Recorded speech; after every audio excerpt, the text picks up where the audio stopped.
Laudetur Jesus Christus, Saint-Père Laudetur. Frères et sœurs, aujourd'hui je vous parlerai du vol comme une des 4 portes de l'enfer selon saint Alphonse-Marie de Liguori. De prime abord, la parole de Dieu nous exhorte « Tu ne voleras pas » Deutéronome chapitre 5 verset 19. Et aussi 1 Corinthiens chapitre 6 verset 10. Nous lisons ceci, « Ni voleur, ni cupide, ni rapace n'hériteront pas du royaume des dieux. » En réalité, le 7e commandement proscrit le vol. Le vol est l'usurpation du bien d'autrui contre la volonté raisonnable du propriétaire.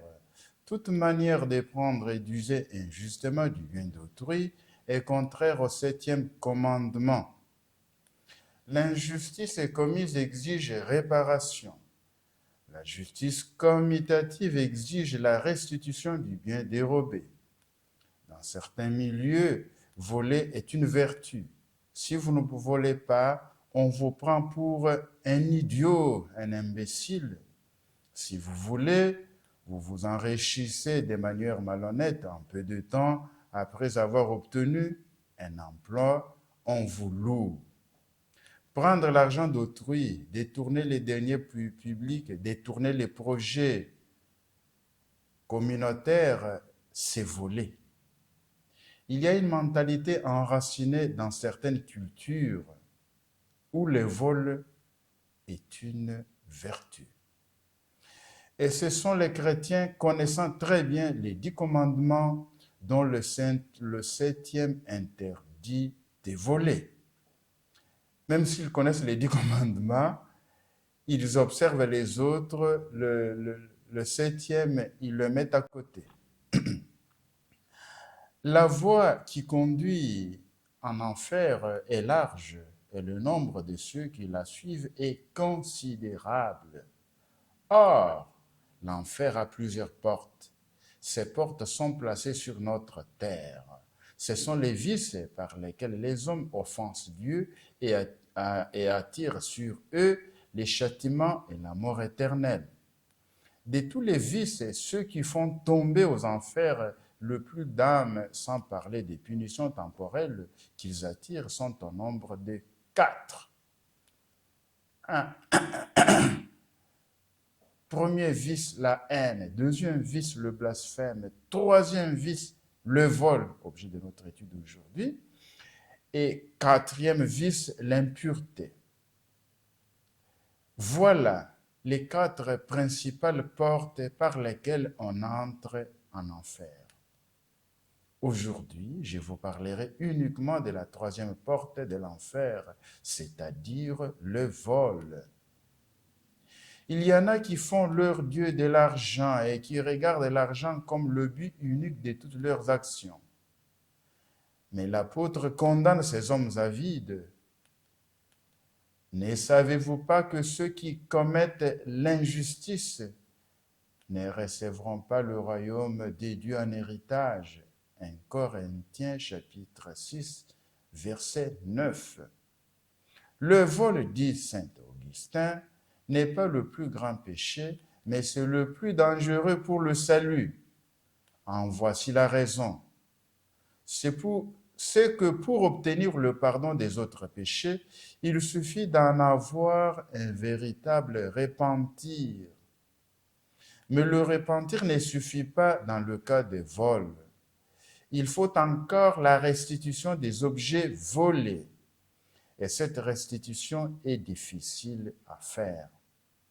Le plus souvent, lorsque quelqu'un vient se confesser auprès de moi, avant de l'absoudre, je lui demande toujours de penser à remettre le bien volé dans son entièreté.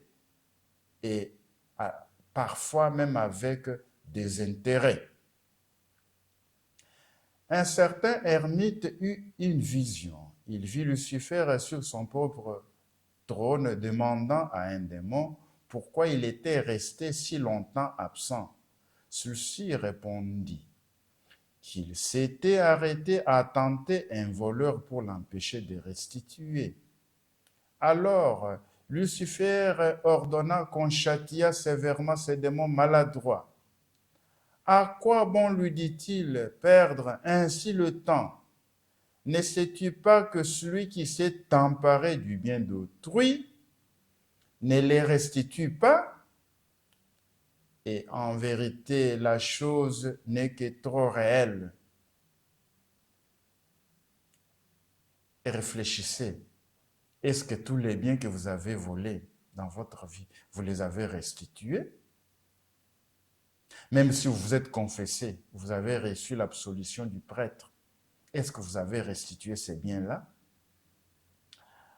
On s'attache aux biens dérobés comme à son propre sang. Et il en coûte un peu trop de se priver de son sang pour les autres. L'expérience de chaque jour le démontre. Il se commet d'innombrables vols. Combien voit-on de restitutions? Gardez-vous, mon cher frère, de prendre ou de retenir le bien d'autrui. Si vous avez sur ces points quelques reproches à vous faire, apportez au mal un prompt remède. Si vous ne pouvez à la fois restituer en entier, faites-le peu à peu. Sachez que le bien d'autrui ne prospère pas dans les mains du ravisseur. Même après notre mort, si nous allons au purgatoire, il faut aller souffrir là-bas pour payer les dettes qu'on a laissées sur la terre. Mais si on ne s'est pas repenti, on meurt dans ces conditions, on va tout droit en enfer. Et on ne peut pas aller directement au ciel. Vous avez dépouillé les autres vous dépouilleront, dit le prophète. Quel malheur pour celui qui réalise un profit malhonnête pour sa maison. Habakkuk, chapitre 2, verset 9. Le bien d'autrui porte toujours malédiction. Oracle du Seigneur de l'univers. Elle entrera dans la maison du voleur et dans la maison de celui qui jure faussement par mon nom. Elle viendra loger au cœur de leur maison et les consumera, poutre et pierre. Zacharie chapitre 5, verset 4. Cela signifie, dit saint Grégoire de Nazianze, que celui qui retient le bien d'autrui perdra tôt ou tard ses biens et le sien propre. Celui qui acquiert injustement des richesses perd les siennes.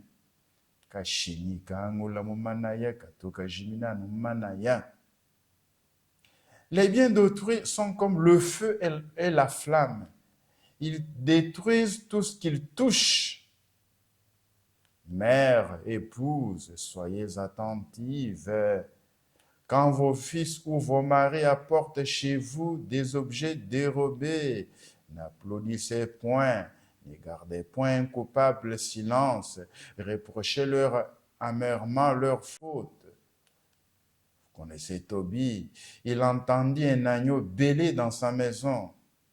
Allez voir, dit-il, à qui appartient cet agneau et qu'on le rende à son maître. Arrivé chez moi, le chevreau s'est mis à bêler. J'appelai ma femme et lui dis, d'où vient ce chevreau? N'aurait-il pas été volé? Rends-le à ses propriétaires, car nous ne sommes pas autorisés à manger, quoi que ce soit dévolé. Tobie, chapitre 2, verset 13. Saint Augustin dit que Tobie, parce qu'il aimait Dieu, il ne voulait pas entendre les bruits des vols dans la maison. Certaines gens, en s'appropriant le bien d'autrui, font quelques aumônes pour tranquilliser leur conscience. Mais le Christ ne veut pas se nourrir du vol.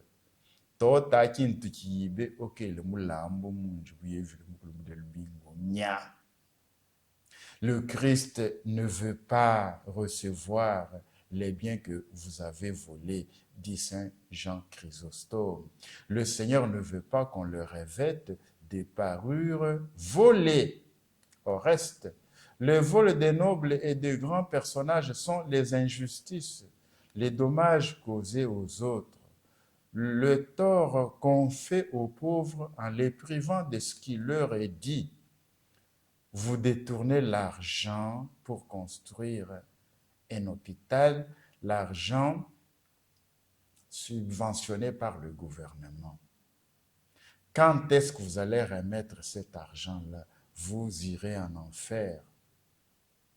Vous faites un projet pour construire une église et vous détournez cet argent-là.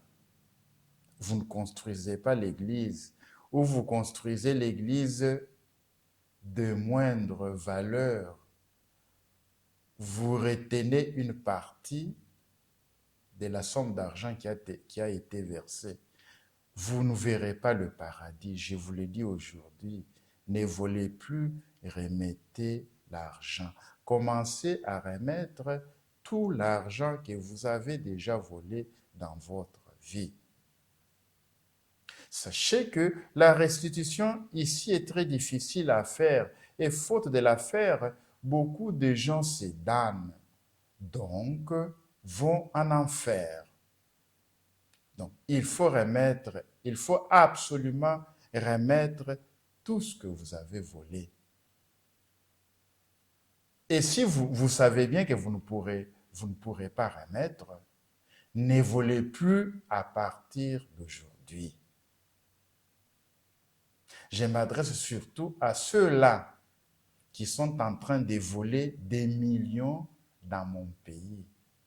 Les millions pour les projets communautaires. Cessez de voler. Laudetur Jesus Christus, Saint-Père, Laudetur.